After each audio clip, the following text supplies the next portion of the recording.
Hey beautiful people, welcome or welcome back to the community chat. And as you can see from the title, this video is for parents, grandparents, uncles, aunts, aunties, anybody that is dealing with children during this time, especially when it's so confusing, right? We don't know if we're going back, or we don't know if we're doing God knows what, right? But what we do know is that learning still needs to happen, and we still have a generation to take care of. You know what I'm saying? Okay, so what I have for you today is a few tips and tricks to ensure that your kid or your cousin's kid or whoever kid is doing well. And I'm coming from the perspective of a parent and a teacher. And just to let you know that I'm serious, I'm gonna put on my glasses. All right, wait, hold on. That's not clear, right? We need clear sight and clear vision. Okay. You need to help your child regulate by being a role model for that child. Are you serious? What? Turn it down. I'll leave it at 8. Close your door. See?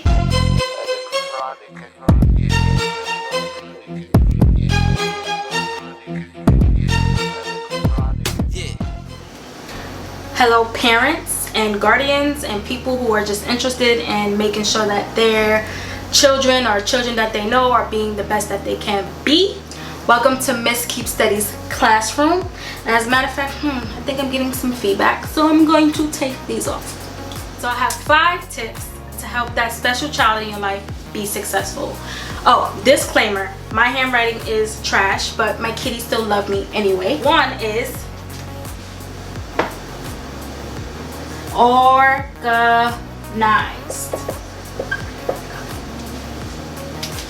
What do I mean by that, you ask? Be sure that the child in your life has a clean and organized space. A clean and organized space sets up the perfect structure for them to be able to learn best, for them to feel successful, and for them to be prepared to learn. Another great way to make sure that the child in your life is doing the best that they can is to ensure that they have a planner. If your school doesn't provide one, just make sure that they have one, or make a makeshift one, right? Because the more that they can see organization in their life, the more they're willing to be successful and be ready to start the day. Thing for organization is having a designated work area. So this could be in their actual room, or in the kitchen, or in the living room, wherever where they can feel like, okay, I'm here, I'm ready to learn, I'm ready to be successful. So this is what I mean by an organized space. Just little makeshift things. This is his Benz that I've had since he was, I don't know, 3 years old. So I kind of just kept them, and they came in handy. He has a little tablet here when they do live lessons, or he has to do any assignments. Which leads me to point number 2. Have a schedule. I hope I spelled that word right. This is why I teach math. Don't judge me. So having a schedule is great as well, because they can stick to routines. Sticking to a schedule is a perfect way for your child to be successful.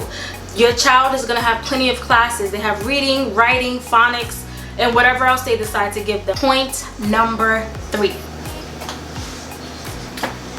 Daily routines. Daily routines is a great way to get the additional education in, because what we want to do is have our children be well-rounded. So for example, like when you're cooking, usually I know I don't measure anything, but this is a good time to actually bring out those measuring cups, bring out those measuring spoons, and have your child help you cook, because you're teaching them independence, teaching them how to navigate through the world. I'll show you. Chayo!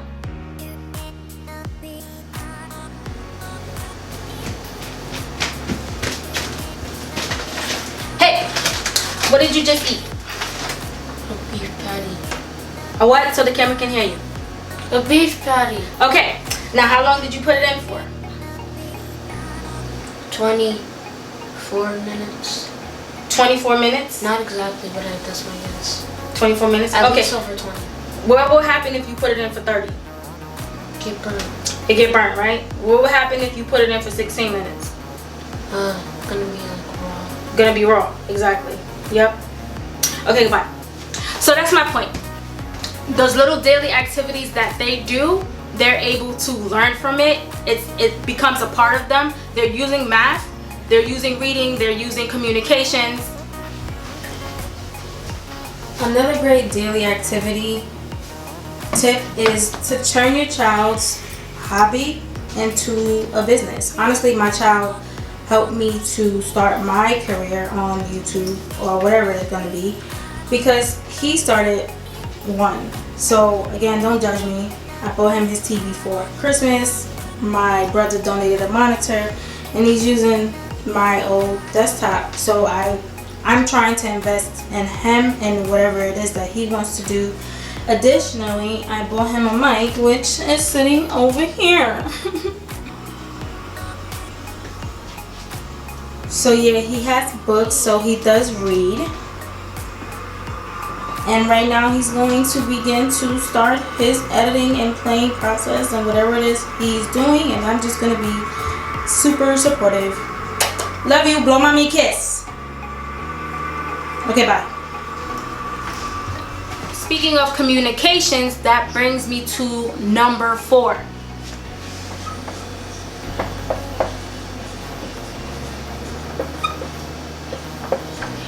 Resources. What do I mean by resources? I mean those teachers that you don't want those calls from. You need to contact them, especially more than ever. When they give you their email, their text, their GChat, their whatever, you need to use that as a resource. Just in case you get stuck, it's okay to reach out. And also, you need to also have your child learn to reach out if they're of age and old enough to do so. Because we all still have busy lives. We can't work our regular jobs and be their teacher as well. I'll even say it as a teacher myself.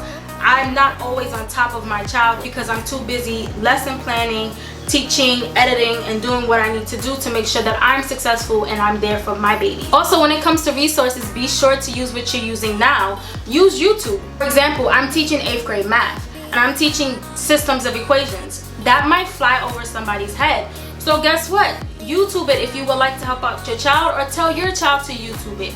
Use your resources. There are plenty of free sites to help you out, especially when you're stuck or your child is stuck. Google. Just Google it all. It'll give you an array of things that you may need to help you and your child, or the child that you're championing for, to be successful. Last tip, number 5, is to breathe.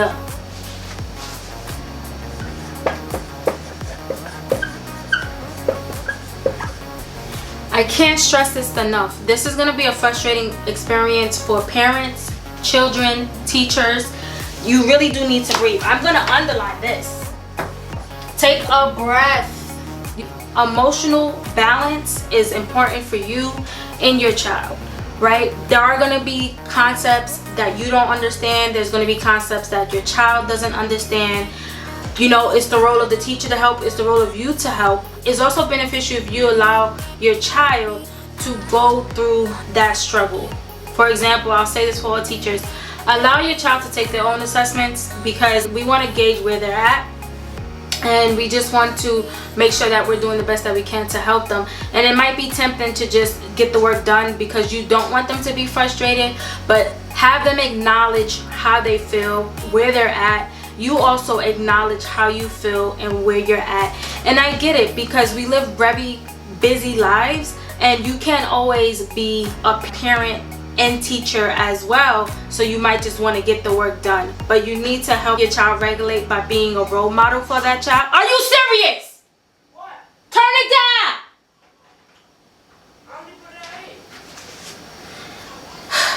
Close your door. See? You need to help your child regulate by being a role model for your child. You need to allow them, you need to let them know when it's okay to kind of take a break from whatever they're experiencing. You need to also learn how to take a break from whatever you're experiencing. A whole bunch happening right now, and we all need to just try to do this together. So again, thank you for joining the chat. I'll see you in my next one.